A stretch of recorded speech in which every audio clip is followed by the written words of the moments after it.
بسم اللہ الرحمن الرحیم۔ السلام علیکم ورحمۃ اللہ، ان الحمد للہ والصلاة والسلام علی رسول اللہ، اما بعد۔ معزز سامعین کرام، آج کے ہمارے معاشرے کے اندر بہت ساری ایسی باتیں ہیں کہ جن کو اکثر انسان اگنور کر دیتے ہیں۔ اس میں سے ایک حدیث یہ بھی ہے کہ جو انسان ہمارے بھائی سلام کو عام نہیں کرتے، گزرتے وقت سلام نہیں لیتے، کوئی انسان، کوئی آدمی، کوئی دوست، کوئی رفقا، کوئی ہمسایہ ملتا ہے تو فوراً کہتے ہیں کیا حال ہے، یعنی کہ ایسے کی باتیں شروع کر دیتے ہیں۔ لیکن جو نبی صلی اللہ علیہ وسلم کا طریقہ ہے، ہمیں تو وہ اپنانا چاہیے۔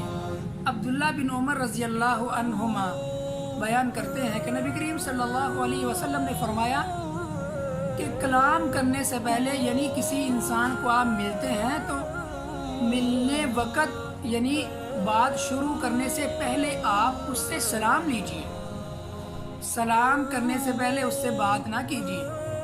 اور آگے نبی کریم صلی اللہ علیہ وسلم نے فرمایا کہ جو شخص اپنے ساتھی سے، اپنے رفقا سے، اپنے دوست سے، اپنے کسی محلے دار ہمسائے سے یا کسی انجان آدمی سے ملتا ہے، اگر وہ کلام کرنے سے پہلے سلام نہیں لیتا تو آپ اس کی بات کا جواب نہ دو۔